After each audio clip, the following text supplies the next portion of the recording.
They're guys. They do magic. They are the magic guys.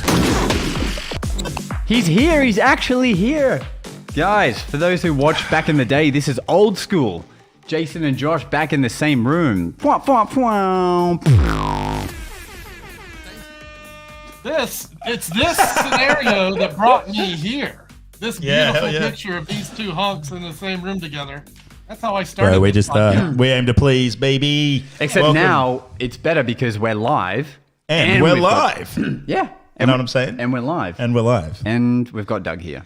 So what's going on, guys? We've got a lot to unpack in this episode. A lot has happened between both me and Josh. And Doug. He's been away and at Doug as well, conventions. yeah. So there's a lot to unpack here. Let's start off with Doug. Doug, you went away on a sexy convention. I did, man. I'm getting out and doing these magic cons again. I'm loving it.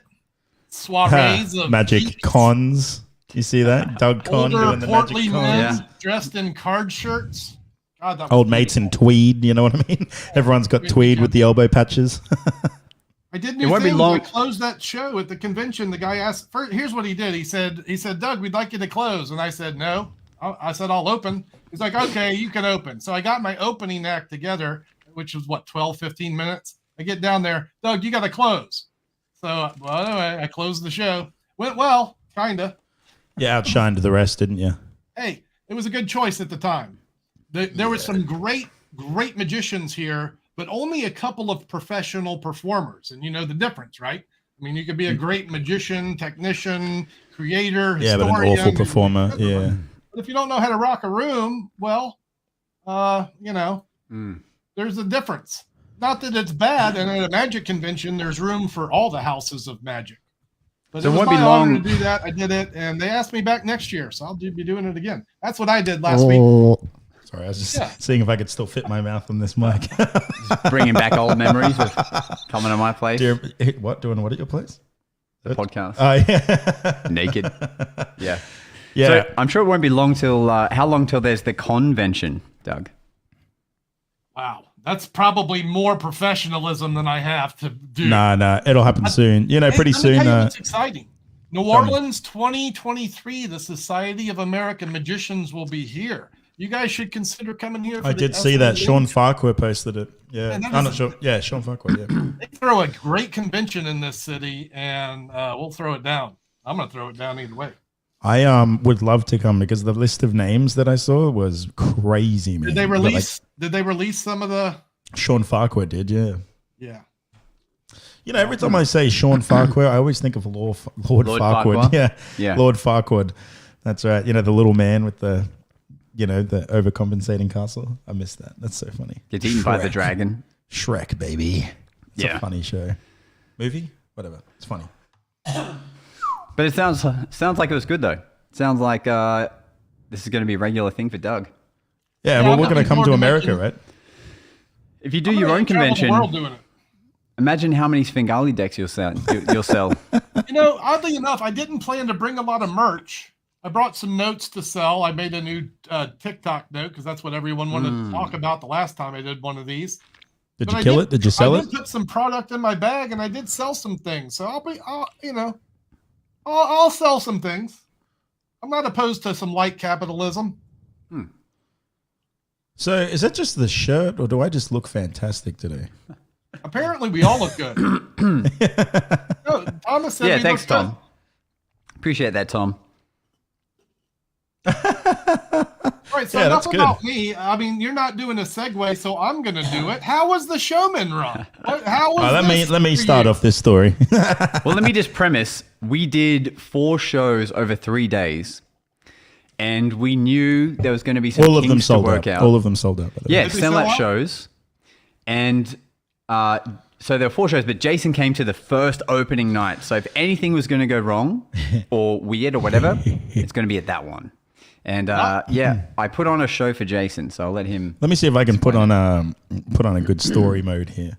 So I flew in specifically earlier to come and see this show. Like I made a note of doing it. So came in, traveled out to the coast. It's like an hour, 10 minutes on the train from Brisbane. It's a nightmare. I arrive. It's all good. We're getting some beers in, got the Jack in hand. Me seeing all these old magicians that I used to recognize. Made fun of a guy's shoes. Couldn't help myself. You know how it is. And then we go and we sit down in the show.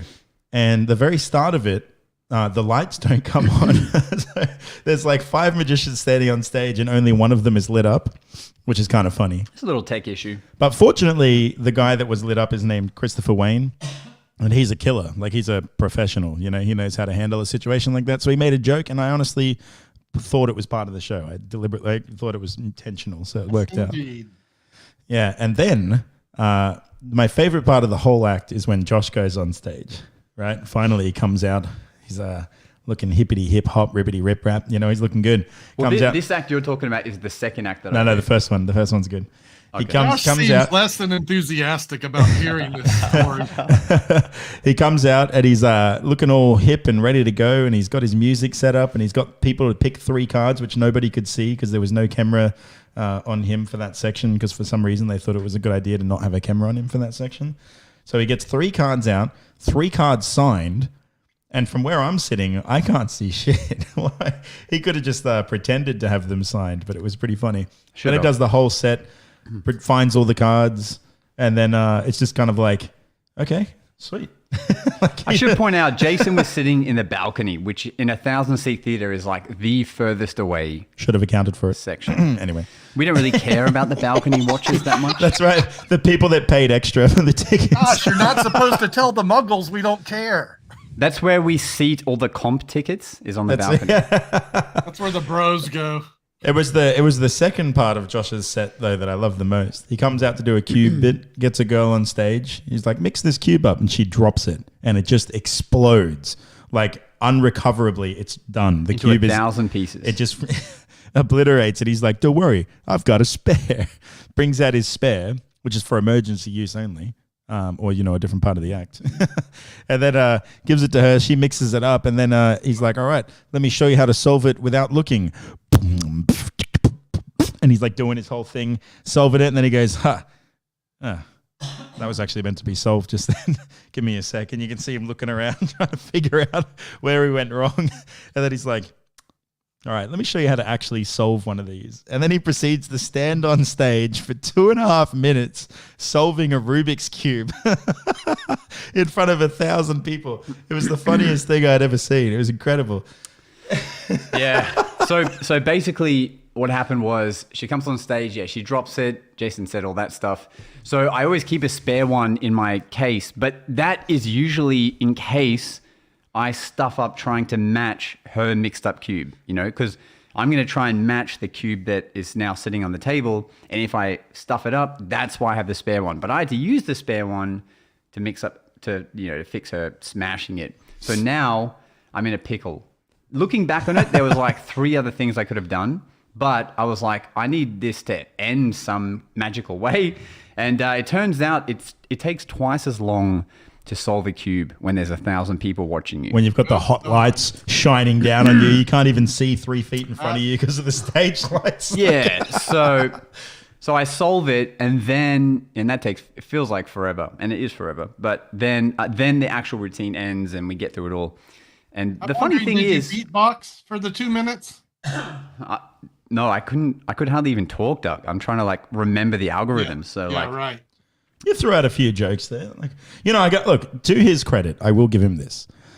For a 2.5 minute solve, it was still entertaining. People weren't unhappy with it. Do you know what I mean? He was still making jokes and he was having a laugh. And then he was like, maybe you could smash this one afterwards as well. Having a good old fashioned laugh. And it worked out well. But it was so funny from a magician standpoint, sitting up there on the balcony watching Josh try to solve a cube. This is where I come clean about bro, my you got show. The spicy cough? What's going on? You got the spicy cough, bro? What the hell's going on over there? You're fine. Just come closer. No, Speaking of disasters, so they asked me to close, right? I got to do an extra 5 or 10 minutes. I'm putting some pieces together. I keep this in my bag, which you know this trick, Jason. Every magician in the world knows this trick. Hell, David and good magicians. Josh, do you know how to do that trick? I don't have one. I do it in my sleep, right? Well, right, I would argue it's in a row in front of 100 people. My peers, I can do the knuckle busting sleight of hand magic, but I can't make the frickin' 6-spot card work. under the spotlight.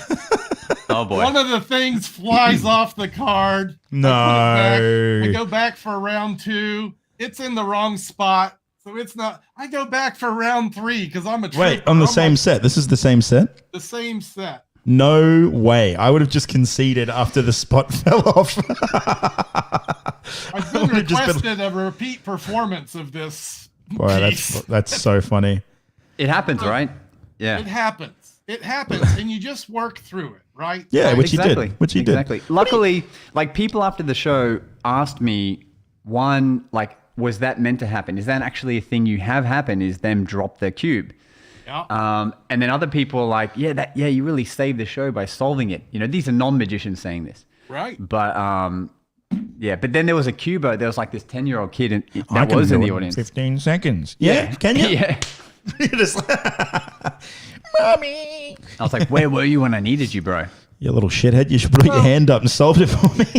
Aside from Murphy's Law, so you had some lighting and there was a couple of, Do we need to shut the AC off, brother? People drop cubes. How was the show overall? Did you feel it was well received? It was very well received.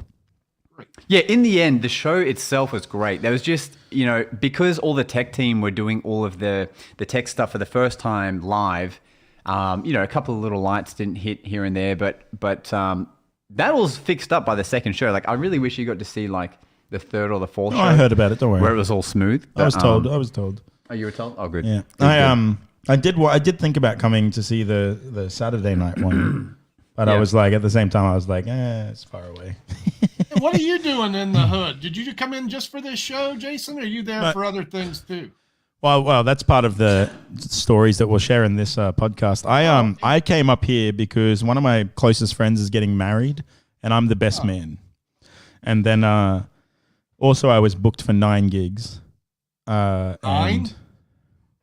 I know you can't hear the AC there, Bob. It's just that Josh keeps coughing because of it, because it's so cold. He's dying, and he's got the spicy cough, I think. So I'm about to die as well. No, it's just my asthma kicks in sometimes when there's that crisp aircon, and when I have sugar, and I've just had a V, so it's But I don't want Jason to overheat, so I was like, you know what? I'll put. No, it's all good. No, I'd rather you be able to breathe. Well, that's why I need to keep the AC on for you, not to melt. Well, we can alternate, have it on and off. But Okay. it's I traveled down here for I had 9 gigs and stuff, which by the way is so funny. So I used to be a resident magician for Eat Street Market, right? And I was for 5 years. And the funny thing about it was they hired me to come down and they paid for it all. And then when I get there on night 1, I was doing my shows as per the agreement. And I was just met with this abrasiveness of this woman. She got real angry, one of the people that works there, because my crowds were too big or some crap like that. She's like, your show is too big. I can't make any money. And I'm like, okay. If you had told me calmly, I would happily work with you. But instead she came at me aggressively. So I was like, I just wanted to do more shows. Obviously I didn't, but I wanted to. I just wanted to smash out 15 shows back to back, side to side, one of them upside down. You know what I'm saying? It's rough when you get an unhappy merchant. It's it's a hard battle, right? Yeah. Then the second night that I went in there, they were like, "Oh, you can't work. You can't do these shows. You have to do close up." And I said, no. I was like, no. I was like, I'll just keep doing my shows. And they were like, no, you don't. They tried to get antsy with me. They were like, you don't make the rules here.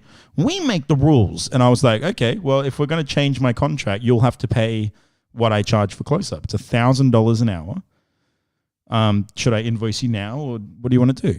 And they're like, no, we can't pay you more. And I was like, hold on. I was like, so now I'm not allowed to collect tips, which is the only reason I charge you guys less, because I'm able to do my shows and collect extra money from the patrons.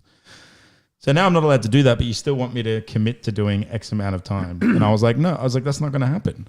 And you had to fly all the way here. I was like, absolutely not. And then they were like, and I was like, all right. Well, I called the boss and I was basically like, hey man, obviously nothing but respect for you guys. I love you guys, but I'm never going to do this venue again unless you pay my actual fee. Right.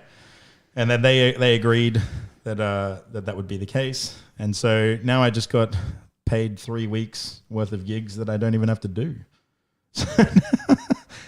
So really, who won in the end? Like, there's no, lady. There's no refund for them because they changed the agreement. Oh, you're not doing more shows then. You're done. No, that's it. It's over. It's finished. Oh, yeah. All right then. Yeah. It's done. There's one thing that you can't do, and that's compromise. You know what I mean? You shouldn't compromise your own integrity, right? Your own, like, the agreement was I would come there and do this. I already gave them an excellent deal, by the way. Like, the deal was unbelievably good for them. And me as well, because I can collect the tips. Yeah, that's right. But because an unhappy merchant was involved, you ended up with the short stick. Is that kind of the deal, you think? Well, they ended up with the short stick because I told them I won't. But yeah, right. But this is how fragile the environment is when you're a busker. Like, you get one unhappy storefront owner and then everything can go sour. I mean, your deals may be a little different, but say you're on Royal Street, New Orleans. Yeah, exactly.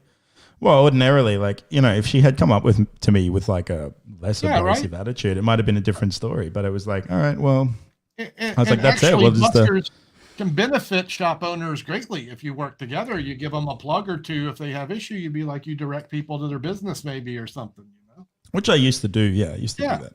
Right. But it's like, it also tells me something else because I used to live in Brisbane, obviously. I moved to Sydney. This kind of proves that I made the right decision by moving to Sydney because obviously this tension was brewing up while I was here. Right. And it only just manifested after like a year's gap and I've come back and then they remembered that like, oh, damn it, like, do you know what I mean? And so it kind of just tells me that like I made the right choice in moving. And that was, this kind of like a closure for that decision now. It's like definitely made the right choice. I feel good about it now. Yes, I feel better off. You like cut the last tie, right? Yeah, exactly. Sweet. Yeah, so it's all done now. So the only time I'll come back now is to see my boy Josh or something like that. For times like this, so we can do reunite. If Josh gives me that sweet casino gig one time. But that'll be in Cairns. I think you'll like Cairns. I like Cairns. Yeah. I'll take Yuki with me because she likes to go scuba diving. I would probably like Cairns. Probably. Cans of beer. You would like Cairns, yeah. They might want you to wear an elf costume, but you can build into your own character after time, Doug. Or jester after. Okay, I'm qualified for that gig. Yeah. Yeah, exactly. But what else can I say about Showman? It's such a well-oiled machine by the end, at least. Like, it's cool to have. It's cool as a magician to perform and have like a crew of people around you doing all the other things, and you just do your act. Like, there's someone doing the music, someone the lighting, someone the curtains, all that kind of stuff. It's pretty. How many sick. shows did y'all do? We did 4. Four, and the last day was like a matinee and evening show. So we got to experience like doing the show, having like an hour to reset, and then the next audience coming in. How much is the show changing? Like, are you guys having like powwow, brain trust sessions? Well, your boy Jace inadvertently became a consultant on the show. Oh, nice. Yeah. So Jace is responsible for a couple of things changing. One is they started projecting me for my first act as well, which is great. And then like on the camera screen. And then second, Jace is like, oh yeah, because they did a weird thing. They overlooked the interval moment. So the curtains closed and they didn't announce that there'll be a 20-minute intermission. And unless you've been to shows before, it feels weird because just nothing happened. Right. And so Jace was like, why don't you get Josh to go out there and beatbox and like announce that there's going to be an intermission? So they loved that idea. And I did it, and it's great. It's like another extra bit. So the curtains close from the act before it. I walk out beatboxing. I do a little scratch. We're going to have a 20-minute intermission. We'll see you back here in 20 minutes. And nice. It's because of this guy. What can I say, man? It's good to have experienced eyes on the show that's able to put valuable input in after the show, right? Yeah. Good. And so that worked out well. And I think we tweaked little things like after every show, And now I can't wait to see how it changes for the next run. So what's the plan now? Moving forward, what's the scoop? Yeah, so now like they're definitely keen to pump the show out more theaters. So I guess if you sold out 4 shows, they're like, let's go. And what more do you do than sell out 4 shows? That's pretty good. Josh is a sellout. I think magic is in a good place these days. I think people just so love too. our art form, right? I think it's I think so too. I agree. Yeah. It's far more notable now. The cool magic. And I'm not saying that traditional stage magic isn't cool, but over the last couple decades, the world has embraced a new form of stage magic, where it's much more intimate. Yeah. Yeah. Thanks to camera work and such. And even just, it doesn't have to be dancing girls and boxes and tigers. No, thank you. We don't need that anymore. Siegfried and Roy, baby. For stage magic, it was always that for the longest time, at least through my youth, from the beginning of time through the year 2000 or until about the time David Blaine made it popular to do close-up magic. Yeah. Origami illusion, zigzag, soaring in half, classic stage props. Hey, those are all actually good ones. We could talk about some ones that aren't so good. Sure. There's some really bad stage What's props. not good? Man, like some of these pieces of crap they shove girls into and so on. Come on. What's good? You named them 3 good ones. The rest aren't. It's all about showing legs and titties, baby. That's how you get the views. That's the only 3 I could think of. In fact, the next thumbnail we should make should be like a I remember watching Robert Harbin present the Zigzag. I saw a video of him doing it. It took him like 8 minutes. Imagine doing the Zigzag for 8 minutes. It was a talking piece. It was a presentation. It better be funny. You had an audience member up poking the girl's tummy, and it's a piece with it's not just dun get in the box. You're in 3 da. It's not that. The piece. Yeah, that's a little dated what everyone now. did for so long. Although Jace, would you ever consider doing the zigzag or the origami or the head killer thing? No, I don't like box illusions. You know what I don't like about box illusions is that the box does the illusion, right? Like. It doesn't matter who's driving the car is going to get you there. Do you know what I mean? Yeah. I feel you. Yeah, that's what I don't like about them. It always just seems like stupid. Like you put the girl in the box and then the box does what it's supposed to do and then the trick is finished, right? Do you think what will happen over time is that it will become cool again because no one will have done it for so long? I think the only way it can become cool again is if like it becomes more realistic. Like imagine a zigzag, but it's like a refrigerator box, right? Yeah. Like David Copperfield's show you bring out a flat packed refrigerator box and then you pop it into a square and then you stick a woman in there and you like pull the center out and then all of a sudden that's like what that would drive me nuts. I'd be like, how the fuck did they do that? But at the moment it's just like, they wheel out this big ugly colorful box and you're like, okay, well clearly that box is going to do something.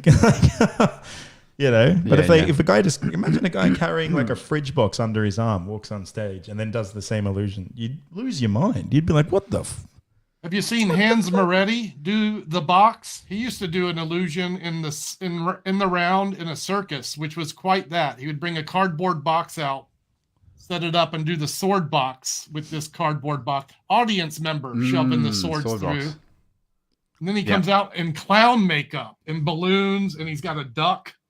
This is insane. If you haven't seen Hans Moretti do the box, this thing is crazy.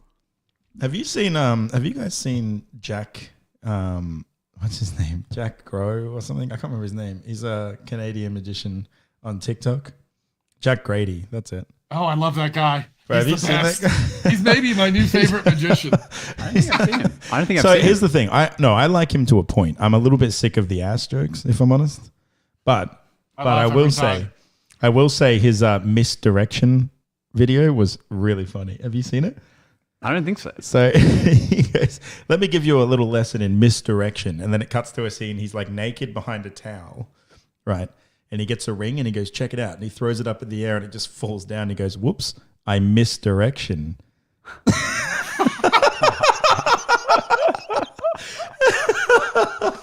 It's so good. I'm like, dude, that's funny.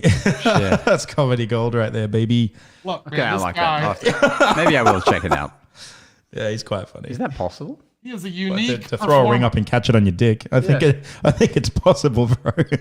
Bob, is that possible? Bob knows. Like Bob says he's a homie. Of course he knows Bob. Of course those guys hang out. Bob's done it before, I'm sure of it. I'm sure Bob's thrown a ring and tried to catch it on his dick before. Isn't that where he wears his wedding ring? I remember. I used to wear mine there, but it kept falling off. So kept falling off. Jesus. Doug, how's your I don't even know. How's your growth going with YouTube? You know that one you've got on your back? Yeah. So, steady, right? And just rude. Steady. That's how. Thank you for asking. How's your growth going? Famous. Let's talk about yours. Josh's is non-existent. No, I get, two subs a week. Hey, do you plug your socials in the show, like in the Showman? Do you be like, follow me on TikTok or any of that? Our names are on the tickets, like our each person's individual names. Yeah. And on socials, it will like tag all of us in it. But we're not we're not going to be like, yo, follow me on Instagram. Now here's the rest of the show. like for me. Yo, what's up, guys? Jason Ma the Magician. Check me out on Instagram. That's Street Magician Dude. Now let me show you the classic linking rings. But first, smash that subscribe button. Imagine that on a stage show. But yeah, exactly. But after every show, we stand by a media wall and people line up to get photos with us, and they all tag like each individual person in the photos. Rim shots all around, baby. So funny. I was at a gig Saturday night, and I put what I thought was unshuffled in my bag. I have a version I do online where it says like, share, and it's got the little emojis. Normally it ends with the spectator selected card appearing. And I'm like, but that's not your card. Just remember to like and share. That's the end of my live performance. Wow. And then you proceed to pull out the invisible deck to end? I got to say, it's a good thing that you're a professional, Doug. You know what I did was I just kept going. Of course, I just kept going. Yeah, I wouldn't. I was at a high school after prom. These kids were super into the fact that I'm TikTok famous, so they were digging me. That was just a fine moment for them. That was a weird gig. You want to talk about weird gigs? This one started at 11:30 p.m. and I performed until 1:30 a.m. That doesn't sound like you, Doug. I know. I charged extra. I didn't think they'd bite, but they did. I almost canceled it. I was like, that's going to be like double. They're like, okay. Damn. Sorry, did I say double? I have a speech impediment. I meant triple. Yeah, well, I'll learn. And last thing they said was, we'll see you next year. And I'm like, it's going to be more expensive. Next year, you say? Well, it's going to be double again. It's a repeat gig for me now. They asked me back, and so I guess I'll do it again. It's fun. It's young adults, 17, 18. They're all right. It's a private school, so they're well mannered. Nice. Yeah, nice. I won't talk about that. Well, I got to set my new goals, man. What do you reckon? 3 million by the end of the year. Dollars?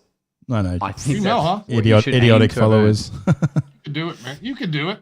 All you have to do is post more. That's the plan. I'm pretty much just going to dive in again. I want to. I'm excited to do it because I want to.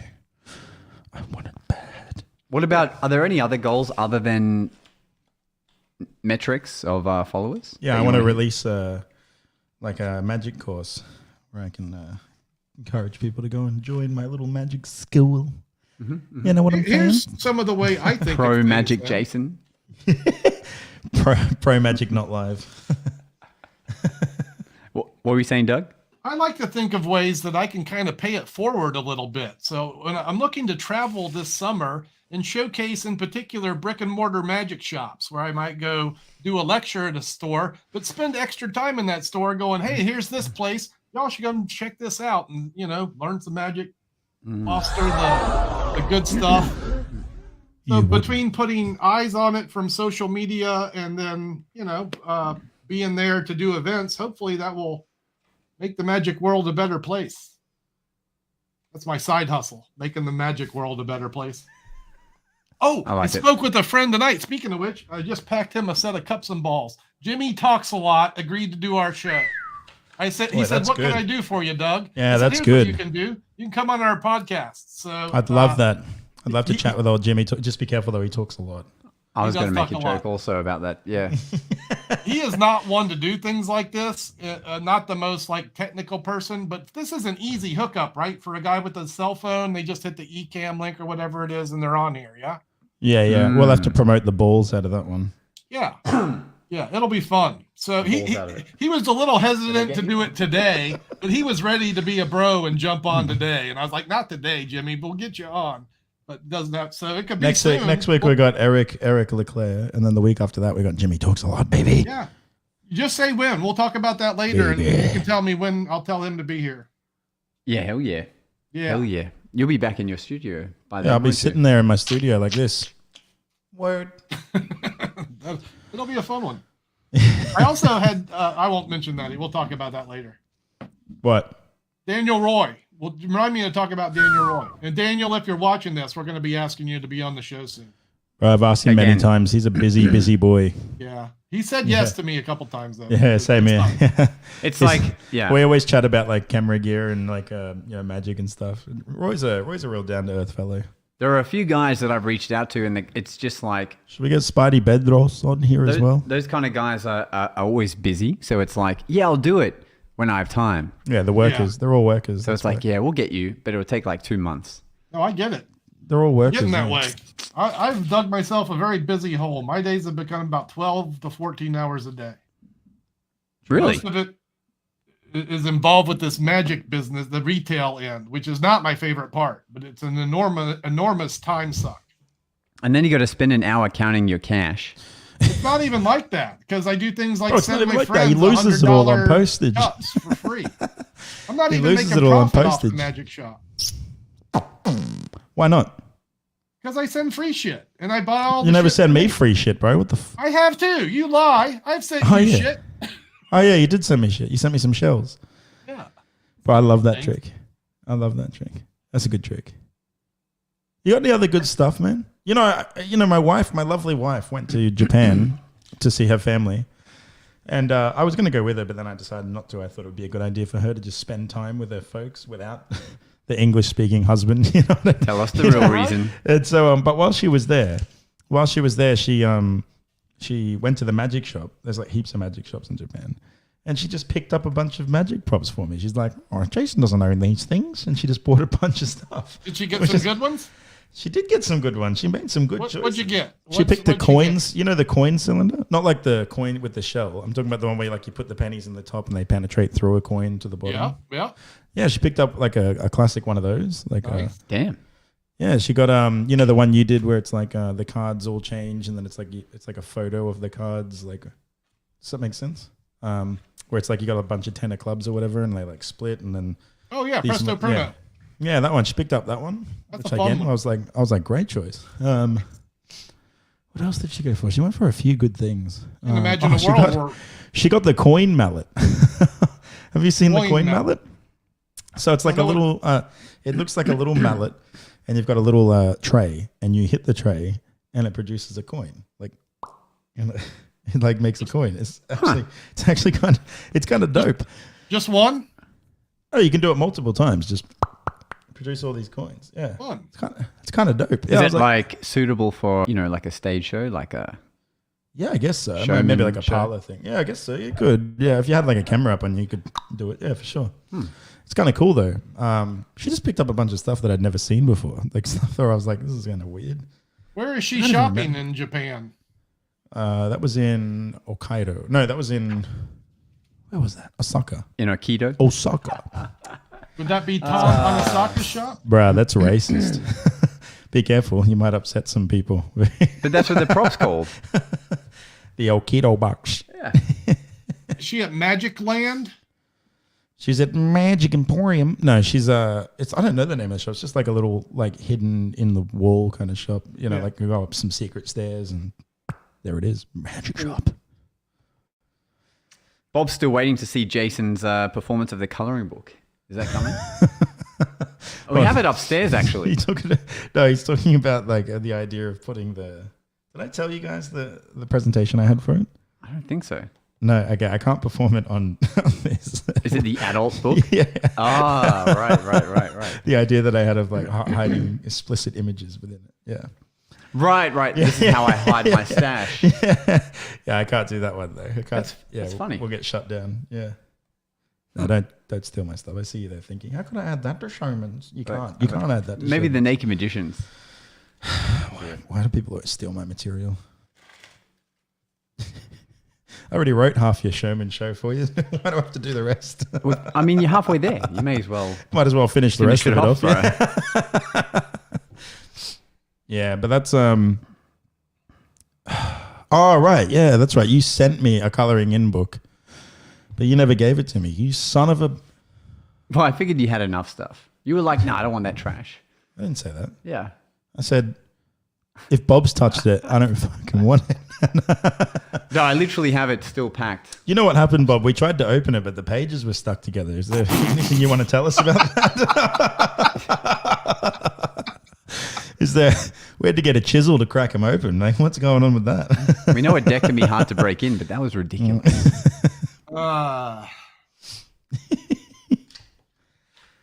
It was signed. Yes, signed in.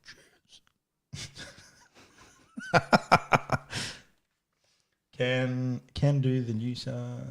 What? What's that say? Read it to me. You can do the NSFW coloring book on video. Just use post-it notes to cover the bits. Okay. Nice. Bob says I pre-set it up for you, Jason. Oh, thanks, bud. Well, that just got dark. That's good. Yummy. I decided to return to Vegas this summer. The wife and I were talking today. We're going to go back out there just because we didn't see Mac King last time. So, oh yeah, that's going to be a fun magic trip. Well, me and Josh are going to go there too. In June? Yeah, your shout, Josh. My shout? Yeah, buy the tickets. Let's go. I don't think my wife's gonna like that. Probably next year's Magic Live is when I'll be back in Vegas. Yeah, same. Just so everything's cleared up with travel and, you know, that kind of thing. I would after the election, the now. spicy cough is back, baby. You know, it's all about the spicy cough until an election comes up. Then it doesn't exist. Yeah. But after the election, straight back into lockdown. Yeah. Well, you know, we'll come stay at Doug's house. I'm looking for destinations between New Orleans and Las Vegas. If you're an American listener, we're probably going to drive this time. It's a considerable drive. It's like 25, 26 hours. So we're going to stop somewhere in between, maybe do a show, maybe a lecture somewhere. If someone's listening and has helpful hints, I could use them. Australia is in between that drive, I'm pretty sure. Yeah, just swing over. That left turn. Swing over to New South Wales and then stop by Queensland. It's a hefty Queensland. drive, right? But I think if we schedule events on the way, kind of events like I was talking about earlier, it becomes a different adventure instead of just dipping into Vegas to lose money. That's what I would do, man. Yeah, turn it into an adventure. Yeah. We are still restricted by Erin's job. She's still a working, person. Yeah, she's still the breadwinner of the household. Does she want to, as the partner of a rising star, does she want to keep doing her work or does she want to retire? And she is very interested in joining me. I'm right. So she's hoping that you make it big time, baby. Well, I get that. Yeah. I mean, you can get her on admin. You know what I mean? Then all you have to do is make the videos. Teach her how to edit, bro. I spent some quality time with some successful people at this magic convention I was at. One of them is a businessman who happens to be a content producer, has nothing to do with magic. And he was just drilling in my head how important it is to get people to do these kind of tasks, be it editing or whatever, things that where, as the face or the content creator, where maybe it's more important that I'm making the content as opposed to spending 5 hours editing it. It is important to have these.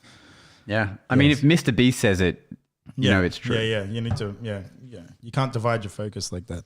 Because at the moment, as content creators, we're the producers, we're the actors, we're the, the editors, the sound designers, like we're everything. And it's crazy. When you're that and you commit to full time and then you try to do gigs on top of that and run a magic shop on top of that.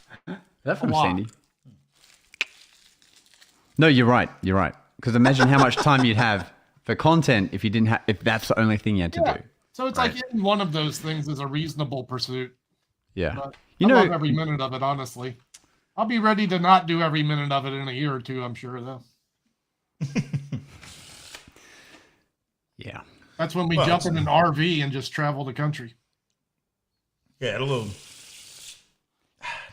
it'll change soon. That was a fresh deck. Give him some ASMR for a quick second. All right. Oh, Michael Carbonaro will be in the Penn and Teller Theater, I see. Magic Man's giving me the scoop here. I saw that too. Yeah, I mean, Penn and Teller posted that on their Instagram. I'm inclined to go see Matt Franco's show, I think, if I had to choose a second one. Also, Tape Face, I hear, is a good show. Yeah, check it out. Tape Face is good. Yeah. Yeah. I would love to see a full show of Tape Face. Go and see Tape Face. Go see Matt Hollywood if he's in Vegas, bro. I'll tell you what I'll go see. There's two other ones, variety shows. There's one, it's called Absent. It's a tent show right out. Oh, yeah. There's Forum. And then the other one who I want else to is see there? if it's running is the AGT show. Did you see Piff when you were there last time? I didn't, but I kind of don't care. You know, I feel like, I dig his work, but I've seen so much of it that I get a vibe that I've kind of seen the act. And there's other acts I haven't seen that I'd like to absorb. I've heard this comedy. Top 3. I've heard the comedy in it is pretty good, and he even utilizes like the staff in the show, like the people who are checking the tickets and stuff. Yeah, there's like some funny stuff. Good, I'm sure it's smart. Yeah, actually, Brennan Dooley, he was the one telling me because he went and saw a whole bunch of Vegas shows just recently. I had discounted that show actually. I thought he was adequate on America's Got Talent, but it didn't seem like a deep performer to me. But I guess I was wrong because I heard a lot of good people say good things about that guy. Yeah, we got some comments coming in about the Vegas shows. Brennan says, I'm assuming Tape Face's street show was one of the best too. I'm guessing that's what he's saying. Yeah, he used to be a machine out there. He did he did like clown work and stuff when he was doing the street shows, following people and acting. It's good. It's fun. It's funny stuff. You should watch it, Doug. It'll change your life. Are you talking about Piff? No, we're talking about Tape Face. Oh, okay. I'll check it out. Yeah. Was not aware. The boy with tape on his face used to be his street name. And a reason you could consider coming to Oz is maybe for the Adelaide Fringe Festival. Yeah, you should actually come and do that. It's pretty good. Because then not only can you do shows or busk or whatever you want, but you can watch like 40 shows a week. Yeah. The Ramblings of a Magician was a successful show down there. Our boy Sam King, it won the Fringe Festival. True. Yeah. And he's a good friend of mine. I used to street perform with him. I know what he's style funny. show was that? What kind of show was he doing? He's like a hard comedian guy, but he's like very, very innovative. Like he just comes up with very unique stuff. I always refer to him as like the new Charlie Caper. Oh, that's a compliment. Yeah, like when I think of like street magicians of old, I think of like Charlie Caper being one of the greatest, and I think Sam is the same. Damn. Charlie Caper is street magicians of old. Street guy now. Street magicians of old, like the people before us, Bob's just finding out there's an Oz Fringe Festival. It's the second biggest one in the world. There's what do you think Australia is? Edinburgh Fringe is the biggest, and then Adelaide Fringe Festival is the second biggest. So, Bob, like New Orleans has a and Fringe soon Sydney Festival. Fringe is going to be the biggest. The biggest. I was just thinking that, but I didn't want to be the first one to say it. Yeah. So there you go. And then obviously there's the Melbourne Magic Festival that you might enjoy also. And there's also the Perth Fringe. Perth Fringe, yeah. And there's also Vivid in Sydney, the Vivid Light shows. Great for performing magic. So much to do, So instead of driving 26 hours, just come over here and everything's a flight away. Yeah, just a quick flight, just a quick, it's a walk away. Right? Australia's got nothing. And no one's seen the dice trick here. So you'll be fresh. What are you talking about? I've done it. Not many people out of Sydney have seen the dice trick, so it'll be fresh. It'll be fresh-ish. Yeah. Yeah. I love that you call it the dice trick. What do you call it? It's called the six-sided card. Howard Hamburg urged me to develop this idea in a different direction. Let me tell you about Howard Hamburg. This guy, oh man. Loves his hamburgers. Sat with Di Vernon for decades. So the stories I heard last weekend, were just amazing. There's not a whole lot of guys around who spent that kind of quality, immense time with that group at the Magic Castle between the 60s and the 90s, before Di Vernon passed. He was one of them. Right, from my understanding, even Di Vernon's kids didn't get to spend that much time with him. Yeah, well, look, I've never been a huge Di Vernon fan, and I wouldn't say that to Howard's face, but he did do his mark on magic. And I kind of have a different kind of vibe about the whole scenario after spending a weekend with that man, and in addition to some other guys with close ties to the castle. Hey, we could talk about this. The Magic Castle was purchased by one individual. Did you hear this? Wait, before we guess, do you know who the person is? I know the name. Okay. I don't know who he is. Mr. Copperfield. Right. What's your big chunky arms? All right, timed that perfectly. I thought that was a bit. Yeah. Some guy Pritchett. He's a multimillionaire who loves the castle. And for the first time in its history, it is under a single ownership. It's always been, they leased the building. They also own the Magic Castle Hotel now, which they didn't before, which means now maybe people like me can go there and stay. They telling me they didn't own the place before, so they didn't have rooms for performers. So that's happening. The point is, it doesn't have to be a profit machine. It's now owned by someone who cares about the art and loves the property. Wow. Yeah, that is amazing. It is, right? It's one of the most important properties for Magic in the world. So it's nice to know that it will continue to be that, at least for hopefully my lifetime. It'd be nice if they opened one up in Australia. Well, they used to have they used to have a place called Magic Mountain in Australia. Did you ever hear about that, Doug? That was probably more in your days. Magic that it was like Mountain. Flourishing. Yeah, it was at the Gold Coast, and it was like a cabaret dinner thing, but it was a regular situation with good performers there every week. It's no longer there now, but that's the guy. So I think we're in a day and age where you talk about Magic blossoming. Part of that is these smaller theaters opening up, Magic Castle-esque, where you can go see some close-up shows in a stage or a parlor show. You know, I was talking with a guy who runs the friends with the House of Cards, which is a place in Nashville, 35-seat dinner theater. You eat dinner, you go see the show. There's some close-up magicians, and this is happening in multiple major cities in America. So Magic is growing in this fashion, and it's almost a return to vaudeville kind of for Magic. Yeah, it's like people are starting to love seeing Magic on a screen. So a parlor show is only a little bit bigger than that. You know? Well, it's kind of cool. Like they can still see close-up Magic via that setting. I'll tell you this.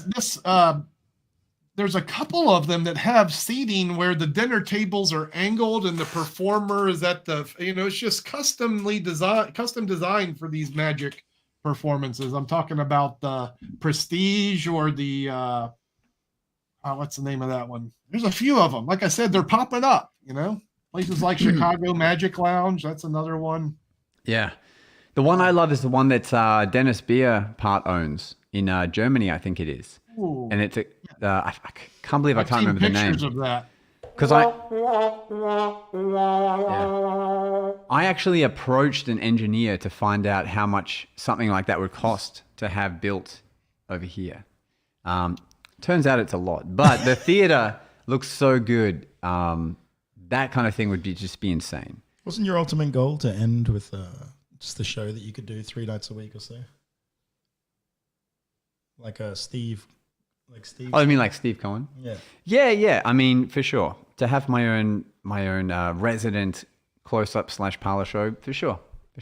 Let's do it, bro. Let's make it happen. Farquhar's doing up there with his Hidden Wonders. Hidden Wonders. What is that? 30 or 40 seats? 40 seats. Mm-hmm. Yeah. You fill that thing awesome. a couple times a week at a decent price. You're doing all right. And maybe you live upstairs. For me, that's what I want to do when I get to the point of kind of like where Farquhar is, where he's like doesn't want to travel so much anymore. Yeah. Like he wants to be more grounded. I think that's the point where I would do that. I think I got to spread my wings a bit still, probably get more known, get better acts, and then maybe learn to solve a cube a little quicker. A little bit quicker. I actually last night watched the Cube documentary on Netflix and. Realized how slow you were when the guy, like the world record's like 4.8 seconds or something. It's like For the cube competition, they have to solve a cube, 3 different cubes, and then they take the average of that solve. And it's just ridiculous. That anyone can solve a cube in under 10 seconds is ridiculous. I timed myself this morning. My fastest time A minute 20. Yeah, mine's like 40 seconds is my average. Yeah. So, still, a minute 20 is insane. No, it's not. Not when you watch that documentary and it's like 6 seconds. And no, but you got to think about it from the perspective of a layperson. You're now looking at it from the perspective of a professional cuber. Do you know what I mean? Yeah. Of course you're going to get hosed by a professional cuber. But like if I was doing it at 30 seconds and then there's 7, I'm like, oh, well, of course. But a minute 20 is. But when you're doing it in front of 1,000 people, it takes twice as long. Or in your which case. it did. I guess it's not the thing you can break away from and tell jokes because you're hyper focused on the frickin' solve, right? I think he did well. No, he was still telling jokes. I was still able to talk. Yeah, I was like, you know, and I was just realizing it's a lot more interesting to be the one solving it than it is to watch someone solving it. You know, I could talk and stuff, but you know what happened? You know what would have been even funnier though is as you were solving it, you know how it gets like corner locked, and you're just doing it, and the piece just flies off. That would have been so good. I would have laughed my ass off. If I'd just given up and been like, you know what, screw it, and just thrown that one as well. That's what I said you should do. I said you should do that in your next show. It'd be funny as. Yeah. Just let it explode as well. Or you could give it to her and be like, you mind throwing this over your shoulder? I should have. There were so many better outs, but at least, you know, we got to the end. Because at the same time as well, all other showmen, like the 4 other guys are side stage watching me. So I'm like, this can't end with me giving up, you know? Yeah. Are they over there laughing and pointing at you? Oh, they were picking on him during the show. There have been so many jokes since then. They did this part where they threw an inflatable pickle out to the crowd to get them to, you know, pick a certain subject. And at the very start, it's like, we've got this big inflatable pickle. Pickle. That's kind of what Josh was in a little minute ago. And then they throw it into the crowd. They were like roasting him. And now anytime something takes long, when we're packing up or setting up, they're like, man, this is taking longer than Josh's cube solve. You know, that's like the joke now. There was a part where they did the sawing in half the kid. And they got to take like some pieces off it to like show that the kid's cut in half. And then Joel, one of the actors, is like, all right, we'll put this back together. Josh, you going to be right solving this? It was good, man. It was a good burn. Hey, look, Pasha, a fellow magician and friend and teacher of a school. There's about 20 kids at my school that can do it constantly sub 20 seconds. Well, see, now I just feel bad about myself, Pasha. So you just proved my point. And that's, I got to learn like the fast solves. That's what it is. Just learn F2L. Once you learn F2L, you'll have no problem. That's it. F2L. F2L. Yeah. It is. That's literally it. It just shaves off like a minute off your solve. It's insane. What about you, Doug? How fast can you solve a cube while you're sitting there chuckling away, huh? I used to do it, and it was right around 2 minutes and 30 seconds. I couldn't solve That's it. about how long Josh took, yeah. Sweet. I forgot how. I can't do it anymore. How about you grab a cube and see how funny you are while you solve it? I want to test you. I actually bought a gimmick cube not too long ago. So I haven't even learned how to use it, though, and it works itself.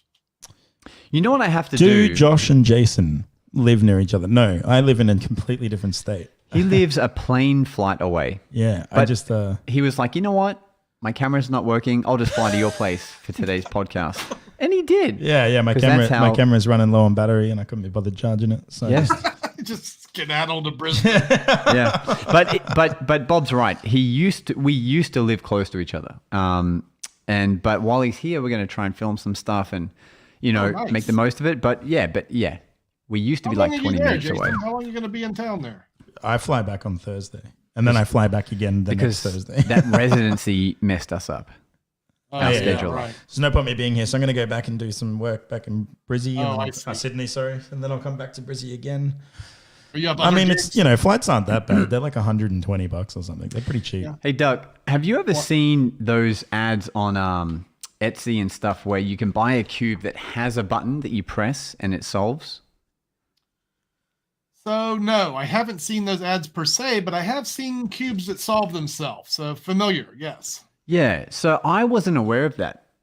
So what I have to do in my show now is the last bit in my show is the woman taking a mixed cube behind her back, mixing it up and coming back and showing it solved.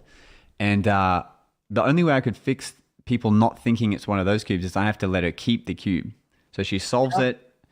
Everyone gives her a round of applause. I'm like, and that's my gift to you. And I think that's a good way to show that it's a normal cube. But Now I have to give away a cube in every show now because of this goddamn Etsy product that can solve a cube. Yeah, guys. I don't think you need to worry about it.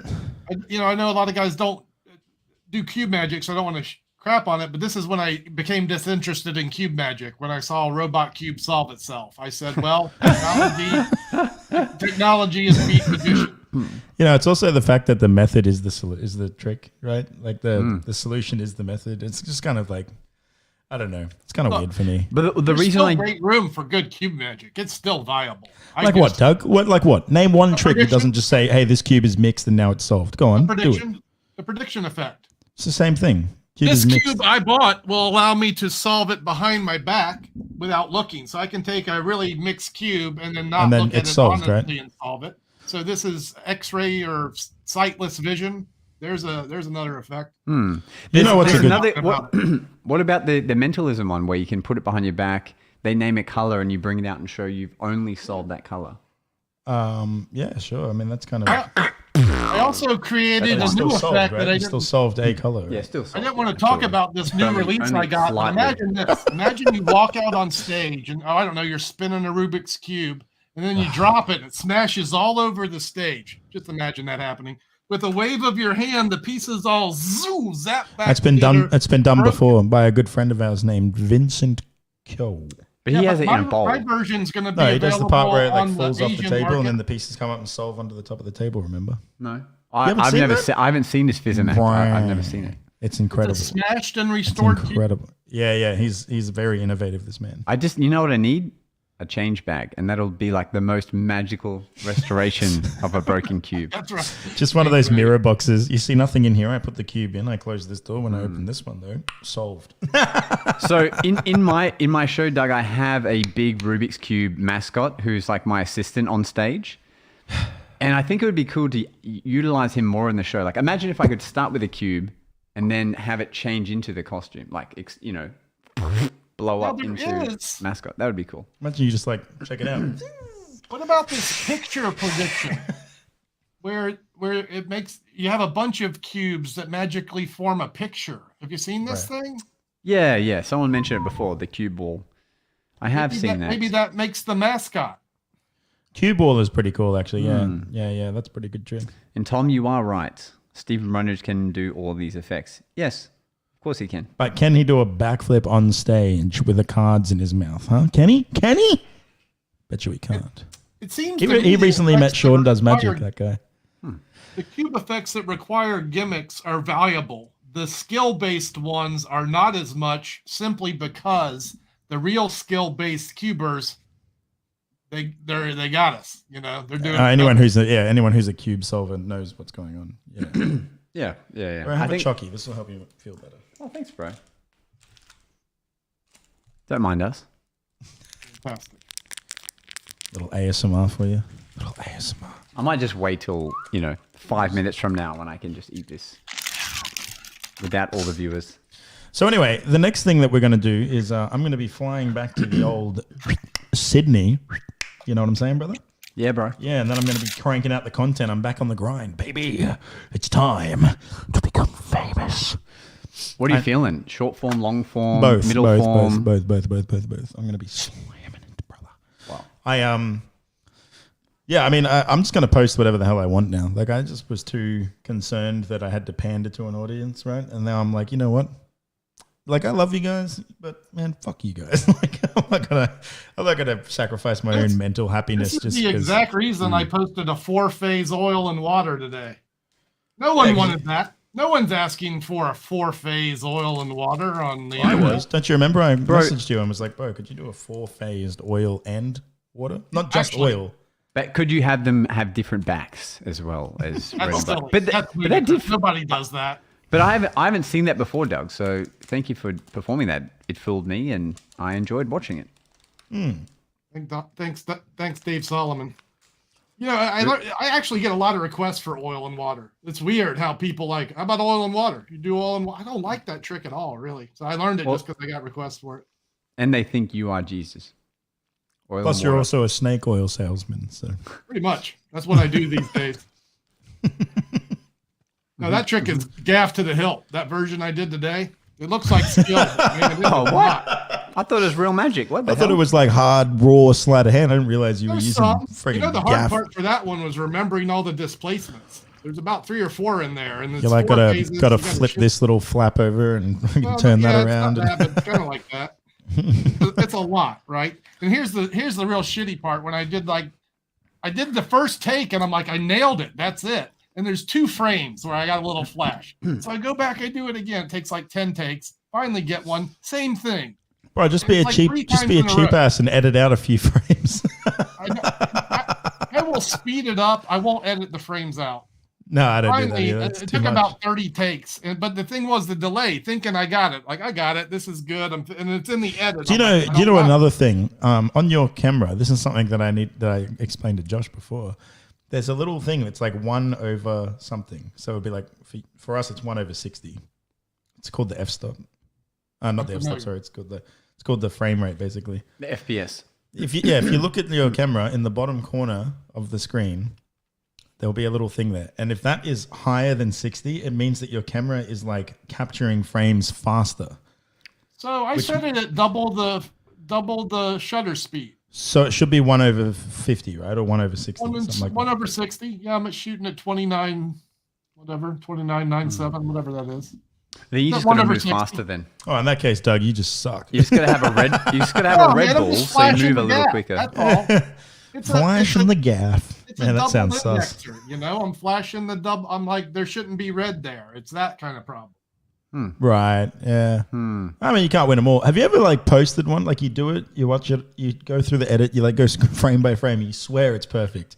And then as soon as you post it, you see it. You're like, oh, what the you like see a flash. You're like, what the fuck? I swear that wasn't there 2 seconds ago. I remember when you started your 365 again and you were like, yeah, here we go. And like the opening shot is you spelling Sydney wrong.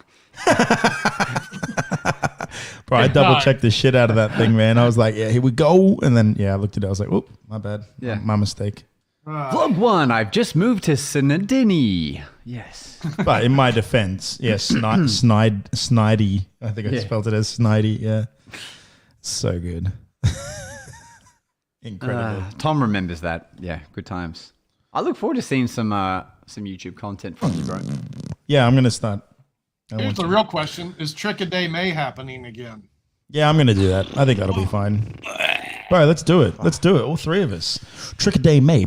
Why is my instant reaction not positive? I'm like, hey, I did not enjoy Trick a Day May. Let's do this. Let's do not Trick a Day May, where we don't do a trick every day. Let's do alternating Trick a Day May. I remember what happened now. Jason said, we're going to do it. And we're like, I did it. No, I did it. Hang on. That's right. So Doug and I are like, all right, let's do it. And then Jason takes Trick a Day May, meaning I have to post something somewhere each day. But it's not actually Trick a Day May. It was like some days it was TikTok, some days it was your long form YouTube content, but it wasn't titled as Trick a Day May number whatever. Oh, okay. All right, fine. How about this? Oh, how about this? This year, on my honor, which I don't have any, but on my honor, I will do Trick a Day May and I will title it, ladies and gentlemen, Trick a Day May, trick number 1, day 1. Okay. I think you were also the guy who said, we're going to do the Tarbell Magic Challenge. And we didn't do that. I was going to do the Tarbell Magic Challenge, and then I decided I didn't want to do it. Thankfully, I got injured in the middle of that one. So. Yeah. Well, in my defense as well, I was like, struggling to survive in Sydney because we just moved into like the strictest lockdowns Australia's ever seen. I guess you can expect to see us all doing Trick a Day May. Trick a Day May it is. What do you think, Doug? I hate that idea, but I'm in. Yay! Yeah. Wait, should we get Bob Possible in on that? Oh, Bob, you in? Bitch. Yep, he said yes. You can hear him. Yeah. I can hear him barking in the background. Yeah. And that's it, ladies and gentlemen. It's been over time. We're finishing up, and that's all she wrote, baby! Thanks for listening. It's time for us to disappear now. But we'll see you again on the next episode of The Magic Guys.